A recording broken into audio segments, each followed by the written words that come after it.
আমার চ্যানেলে জানাচ্ছি সবাইকে স্বাগত। আজকে রোববার, রোববারের দিনটি একটু ভালো মন্দ তো খেতেই হবে। তো নববর্ষ চলে গেছে, কিন্তু খাওয়া তো আর বন্ধ হয় না আমাদের। তো আজকে একটি রেসিপি দেখাচ্ছি।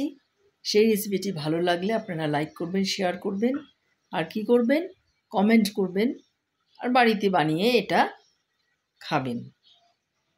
চলুন আমার সঙ্গে দেখতে থাকুন কিভাবে রেসিপিটি বানালাম। প্রথমে পেঁয়াজগুলোকে কুচিয়ে কেটে নিতে হবে। পেঁয়াজগুলো কুচিয়ে কাটার পর একটি কড়াইয়ে রিফাইন তেল দিতে হবে। এই রান্নাটি মূলত রিফাইন তেল দিয়ে রান্না হবে। তারপর আলুগুলোকে ডুমো ডুমো করে কেটে ভালো করে নুন আর হলুদ দিয়ে ভেজে নিতে হবে।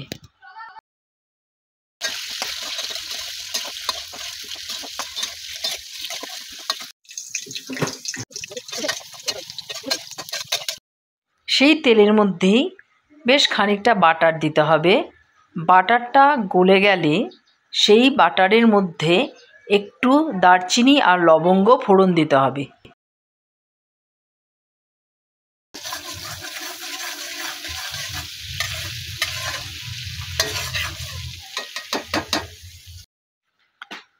বাটারটা ভালো মতন গরম হয়ে গেলে তার মধ্যে ফোড়নটা যখন ভাজা ভাজা হয়ে যাবে, তার মধ্যে কাঁচা লঙ্কা, পেঁয়াজ কুচি দিয়ে তারপর সরু সরু করে কেটে রাখা আদাও এর মধ্যে দিয়ে দিতে হবে। আদা দেওয়ার পর একই সাথে কিছু কাজু বাদাম দিয়ে ভালো করে নাড়াচাড়া করে এটাকে ভাজা ভাজা করতে হবে। ভাজাটা ততটাই হবে যাতে নরম হয়ে গেছে ততটা পর্যন্তই। একটু মজে যখন আসবে, একটু লালটি লালটি ভাব হবে, লাল লাল ভাব, সেই সময়টাতেই এটাকে নামিয়ে নিতে হবে।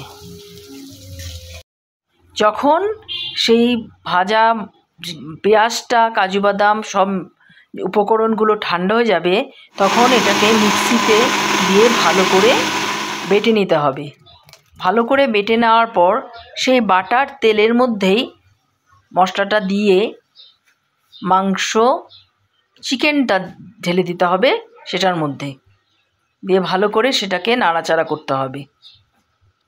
চিকেনটা কড়াইতে দেওয়ার আগে দই, লবণ বা নুন আর ব্ল্যাক পেপার দিয়ে ভালো করে ম্যারিনেট করে আধ ঘন্টার মতো রাখতে হবে। আধ ঘন্টার বেশি রাখলেও কিছু হবে না, আধ ঘন্টা রাখলেও হবে। তারপর যখন এটা ম্যারিনেট হয়ে যাবে, তখন সেটা কাজু বাদামের সেই পেস্টটা কড়াইতে দেওয়ার পর তারপর আস্তে আস্তে এই মশলাটা যখন ভালো করে মজে আসবে, কাঁচা ভাবটা চলে যাবে, তখন সেই চিকেনের পিসগুলো আস্তে আস্তে ধীরে ধীরে দিতে হবে।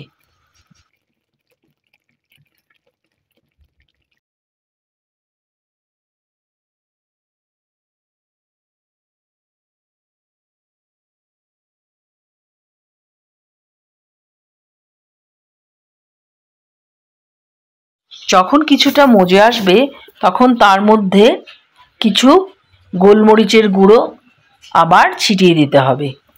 গোলমরিচের গুঁড়োয় মাংসর রান্নার টেস্টটা কিন্তু শুকনো লঙ্কার থেকে একটু আলাদা হয়।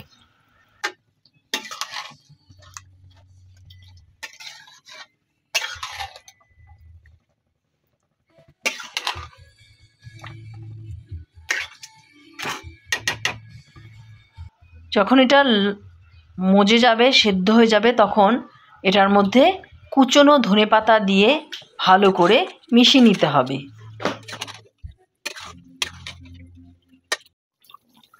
তারপর আগের থেকে ভেজে রাখা আলুগুলো এটার মধ্যে দিয়ে দিতে হবে। আলুগুলো এমনভাবেই ভাজা ছিল যে খুব বেশিটা সময় রাখার প্রয়োজন পড়েনি।